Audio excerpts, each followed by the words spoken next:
At the beginning of the movie, we are introduced to a fisherman named Jack. Like every other day, Jack is out at sea, catching fish. But when he pulls up his fishing net, he is shocked to see that along with the fish, a young woman is trapped inside the net. Completely stunned, Jack quickly pulls her out and gives her CPR, somehow managing to bring her back to consciousness. Jack is extremely nervous. Finding a girl inside a fishing net is truly terrifying. The girl is also badly shaken and still very weak. Jack carries her onto his boat and is about to call for help and take her to the hospital. But the girl refuses. She insists that she doesn't want to go anywhere and says that she is fine. Jack asks her for her name, but she is unable to remember it. Jack assumes that she may have lost her memory due to being underwater for too long. With no other option, Jack takes the girl to his home. His mother had passed away a few years earlier, so he believes the girl can safely stay there. Jack gives her his own lunch to eat. However, he is already running late because he needs to take his daughter to the doctor. So he asks the girl to stay at his house and leaves. Jack then goes to the house of his ex-wife, Maura. Although they are divorced, they share a 6-year-old daughter named Annie. After the divorce, Maura lives with her boyfriend Alex, and Annie stays with them. Annie is suffering from kidney failure and urgently needs a transplant. Until a donor is found, she must undergo regular dialysis. When they reach the hospital that day, they discover that the doctor has already left because they arrived late. Still, a nurse begins the dialysis process. During the treatment, Annie asks her father to tell her a story. Jack tells her a gentle story about a fisherman who catches fish every day until one day, a beautiful girl gets trapped in his fishing net. Annie smiles and asks if the girl is Silky, a mermaid she read about in a children's novel, one who gets caught in a fisherman's net and has magical powers. Jack laughs and says no, explaining that his story is different and that he will tell her the rest another day. Later, the nurse gives Annie an automated wheelchair, which makes her extremely happy. Jack then drops Annie back at Maura's house. There, Maura gets angry with Jack for bringing Annie late to the hospital. She often argues with him and accuses him of being irresponsible and an alcoholic. The next day, Jack returns home and checks on the mysterious girl, asking how she is feeling. As Jack prepares his boat to go fishing, the girl asks him to take her along. Jack refuses at first, saying that taking a woman on a fishing trip brings bad luck. And lately, nothing but bad luck has been following him. However, after her repeated insistence, Jack finally agrees. He asks her if she remembers her name yet. She says no, but tells him that he can call her Ondine. Jack starts fishing, but this time he is unable to catch a single fish. Suddenly, Ondine begins to sing in a beautiful, mesmerizing voice. Jack is amazed to see that as she sings, fish start flooding into his net. Overjoyed, Jack realizes that her singing is bringing him incredible luck. Ondine helps him, and together they catch a huge number of fish. Later, they return to the shore. Jack prepares to take the fish to the market and tells Ondine that she can come with him every day. He promises to share some of the profits from selling the fish with her and even invites her to the market. But Ondine refuses. She says she doesn't like meeting people. Jack replies that she meets him just fine. Ondine smiles and says that she only likes meeting him and then quietly walks away. After that, Jack goes to the market and sells the fish. Then he visits a shop and buys a dress for Ondine.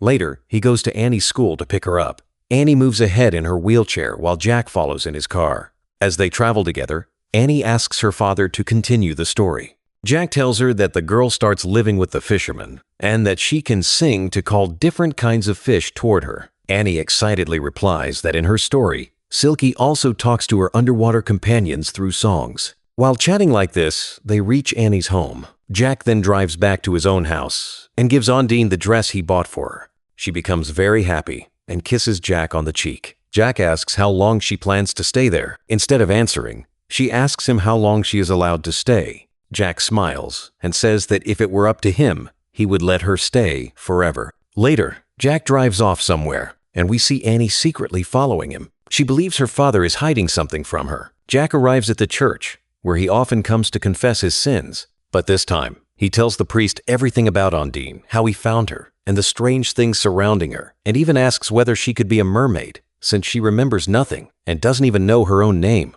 The priest replies that he has no clear answer, but Jack's story sounds very strange. He advises Jack to be careful and to keep coming back to confess whatever happens next. The next day, while Ondine is bathing, Annie arrives and sees her. Now Annie is certain that her father was hiding something. She believes that Ondine is the same Selkie she read about in her children's novel. Annie excitedly tells Ondine that she is the girl her father had been talking about. She asks where her seal coat is the one that, when buried, allows a Selkie to live on land for 7 years. Annie also says that she knows Ondine has magical powers and asks if she can cure her illness. Ondine gently comes closer to Annie. Listening to her sweet words, she starts liking her immediately and realizes that Annie truly believes she is a mermaid. Annie asks her many questions, but Ondine gives no clear answers. Instead, she allows Annie to believe that she really is the Selkie from the novel and says that from now on, they are friends. As Annie leaves,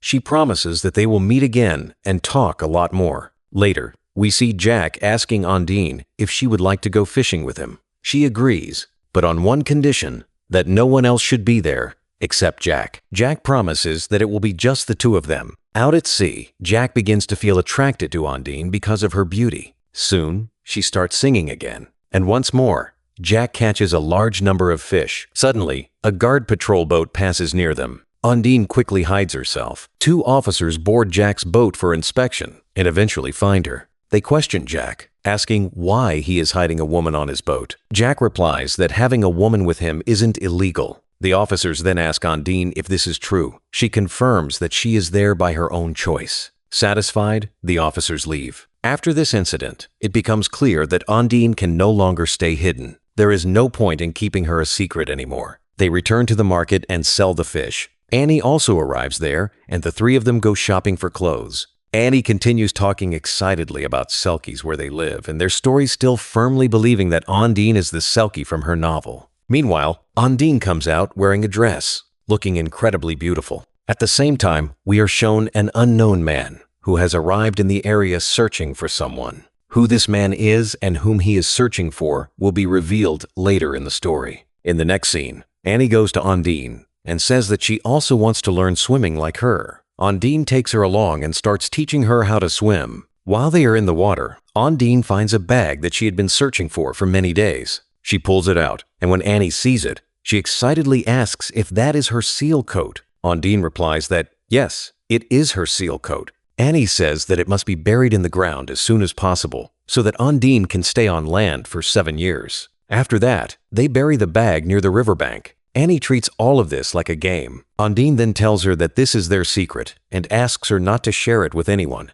Annie happily agrees. On the other hand, Jack goes to Mara's house to pick up Annie, only to find out that she has already left. Mara sarcastically asks him how his water baby is, which makes it clear that she already knows about Ondine. In the next scene, we see Annie, Jack, and Ondine on a boat heading to watch a local competition. Almost the entire town is gathered there. Among the crowd, we also see the same man who has been searching for someone. Here, we learn that this man's name is Tom, and he is actually Ondine's husband. He has come there looking for her. As the competition begins, Annie suddenly jumps into the sea to expose Ondine's true identity and find out whether she is really a Selkie or not. Seeing this, Ondine immediately dives into the water and somehow manages to save her. However, Annie's condition becomes serious. Jack brings Annie back home, and when Mora asks what happened, Jack lies and says that Annie fell into the water while trying to catch a duck. Later, Jack returns home with Ondine and opens up about his past. He tells her that he used to drink heavily, and one day, when he came home drunk, he found Annie lying unconscious on the floor.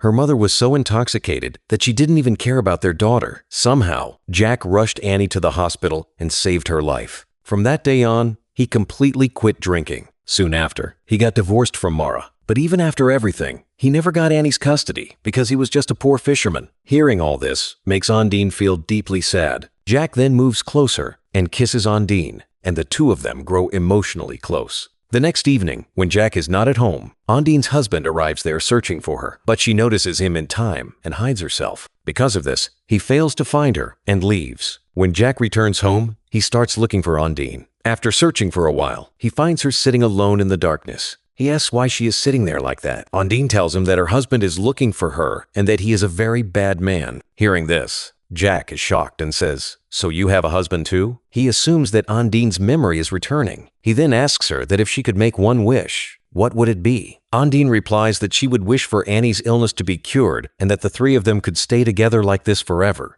Meanwhile, Maura and her boyfriend Alex are driving under the influence of alcohol, with Annie also in the car. At the same time, Ondine's husband is driving on the same road. Suddenly, their cars collide in a horrific accident. Alex dies on the spot, and Annie is badly injured. As soon as Jack and Ondine learn about the accident, they rush to the scene and take Annie to the hospital. Annie's condition worsens rapidly, and she urgently needs a kidney donor. The doctor then informs Jack that, fortunately, Alex's kidney is a match for Annie. As a result, Alex's kidney is transplanted into Annie, saving her life. At the same time, we see Ondine's husband coming to take her back with him. He asks her to leave with him, but Ondine refuses and walks away. In the next scene, we see the funeral of Maura's boyfriend, and Jack is also present there. Maura is completely broken and is now unable to walk properly. Because of this, she tells Jack that from now on, Annie will live with him and that he must take good care of their daughter. However, she puts forward one condition. She says that Jack must first send Ondine back to the place she came from. Otherwise, she will not give him Annie's custody. Hearing this, Jack is unable to make any decision. He is completely torn between his love for Ondine and his responsibility toward his daughter. After that, Maura and Jack share a drink together for the last time. Later that night, in a drunken state, Jack reaches his boat and tells Ondine that he is taking her back to where she belongs. He says that she is a mermaid and that she must now stay away from him. Despite Ondine trying to explain that nothing is the way he thinks it is, Jack forcefully takes her to a small, deserted island and leaves her there. As he starts the boat to leave, Ondine runs after it and begs him not to abandon her. But Jack knows that if Ondine stays, he will lose his daughter. So, even though it breaks his heart, he leaves her behind and sails away. After returning home, Jack brings Annie to live with him. When Annie asks about Ondine, Jack tells her that she has gone back to where she came from. Later, while Annie is changing TV channels, Jack suddenly hears the same song that Ondine used to sing. Hearing that familiar voice, he realizes that Ondine was not a mermaid at all, but a human being. Realizing his mistake, Jack immediately takes his boat and returns to the island to find her. After searching for some time, he finally finds Ondine there. He apologizes to her sincerely, puts his jacket around her, and asks her to come back home with him. While they are on their way back, Jack asks Ondine who she really is. Ondine finally reveals the truth. She tells him that her real name is Joanna and that she is a citizen of another country. She explains that her husband, Tom, is not a good man. Under his pressure, she was illegally exporting drugs with him. One day, the police surrounded them in the middle of the sea. Since Tom could not swim, he forced Joanna to jump into the water with the bag of drugs. She kept swimming for hours until she lost consciousness. She believed she would die, but by pure luck, she got trapped in Jack's fishing net, and he saved her life. When they reach home, they find Tom already there, searching for the same bag filled with drugs. He threatens them, saying that he knows they have hidden the bag somewhere, and that if they do not give it to him, he will kill Annie.